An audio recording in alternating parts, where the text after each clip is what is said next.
All the Mahatmas or sages in the world, the past, the present, they have all come out of the Supreme Consciousness.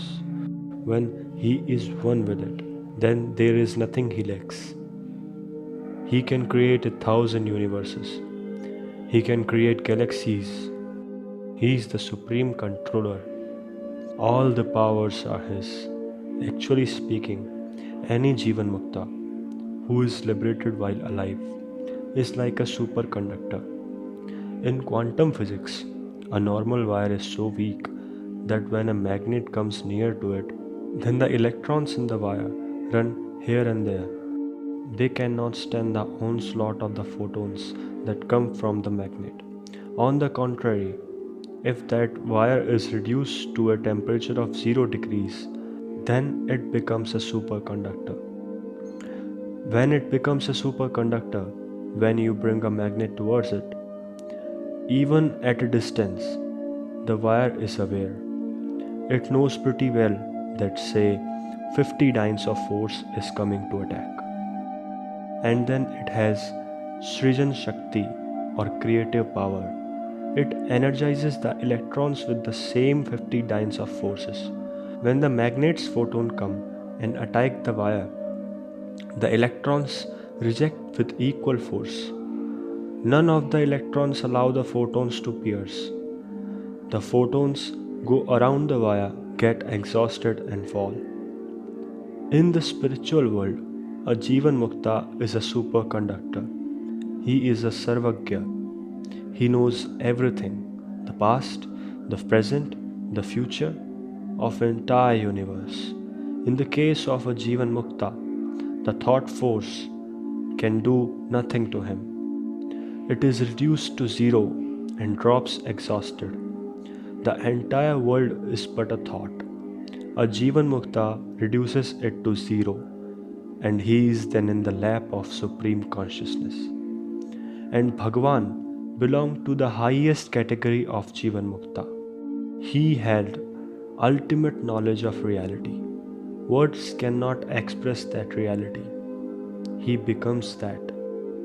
We have to talk in language of ignorance so that other people can understand. That is why we say he possessed knowledge.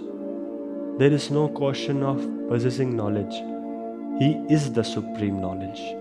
Where there is no knower, there is nothing to be known. Vairagya, we need not say. Absolutely nothing in the world can entice Bhagavan Ramana. As he possessed all these qualities, he is called Bhagavan. Similarly, the supreme deity Shiva and Vishnu possesses these qualities, so they are called Bhagavan. Anybody who possesses these supreme qualities has the right to be called Bhagavan. But I stress again, he never called himself as Bhagavan. He was not bothered about anything, because he was the supreme. Whom should he impress? For whom does he have to demonstrate his power and glory? He never bothered. It is we who, out of our love, our devotion, that we gave him an appellation of Bhagavan and Maharishi. Now we come to the term Maharishi. Why is he called Maharishi? Rishi is the one who is Mantra Drishta. He is the seer of the mantra.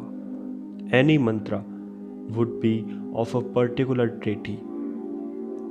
And if one contemplates the mantra in the prescribed manner, then the deity of the mantra himself or herself would come in front of the devotee, and the meditating person would have the Sakshatkar or direct darshan of the deity of the mantra.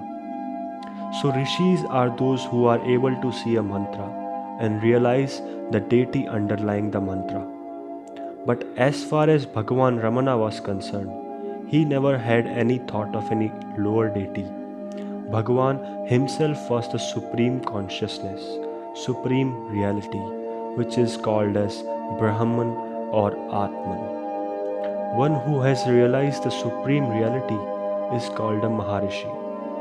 A rishi is the one who has direct vision of the deity of a mantra, whereas a Maharishi is one who does not visualize ordinary deities but sees the supreme, the highest reality, supreme consciousness that we also call Chaitanya. In what categories of Jivan Muktas can we place our Bhagavan? A Jivan Mukta is one who is liberated while alive. You see, if it is said that we are to get moksha after death, we are not sure whether we will get it or not. Whether someone is cheating on us, how would we know? That is why, if we can get it while we are in this birth, while we are alive, then we shall have the surety that we have reached. Well, I am again using the language of ignorance because the question of a person saying that he has been liberated while alive does not arise, because at that stage there is nobody left to report that I have become a Jivan Mukta. It is just like a drop of ocean which has been inundated by the entire ocean. In that case, which drop is to come and tell that I have become one with ocean? It is impossible. But then certain wordings are being used in order to make a common man understand to the extent possible that which is in the fact inexplicable, that which cannot be easily understood. Normally, Jivan Muktas, the people who have reached the highest stage of realization, are classified into four categories. The first category is called as the knower of Brahman, a Brahmavid. The second one is called as better knower of Brahman, a Brahmavid Varaha.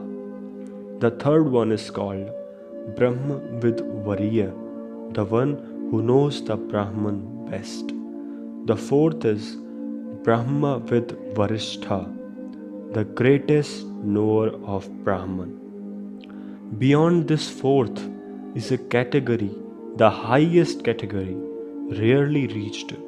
Perhaps not more than a dozen people would have been there since the inception of the entire world, who can be said to be in this category, and Bhagavan was one of them. We would have never have known that such was the case, but for the fact that Bhagavan mentioned it himself in a particular legal case where he was cited as a witness. It was a case to do with Arunachaleshwara temple, where they cited Bhagavan as one who knows all the scriptures and Puranas. Then the judges came to speak with Bhagavan, and they made inquiries with him, along with the following lines. Who are you? You don't look to be a sannyasi, but like a sannyasi, you have shaved your head, but you are not wearing orange robes. Okay, are you brahmachari? But we do not find the sign of a brahmachari, the sacred thread on your shoulder. So then, to what category do you belong? Bhagavan pointed to a category beyond all these people, beyond all sannyasis. There are sannyasis like Abdhuta and Paramahansa too. He was beyond all of these. Bhagavan said he was a Ati Varnashrami, the one who transcends all the Varnashram, all the stations in life. That of a brahmachari, he was never a householder nor a sannyasi. He never formally took sannyas at any time. He was beyond all. Bhagavan never did any sadhana at all. He just got self-abidance in a trice. He was born as a world teacher. He was a completely ripe Buddha. Somebody asked Bhagavan, if you did not do any sadhana, then why it is then when you came to Arunachala, you were shutting your eyes and you were in deep samadhi state? Bhagavan replied that he did not know all these concepts like samadhi, sadhana, etc. at that time. He said that he came to know of these concepts much later. It was just that he did not like to see the world, and so he was thus.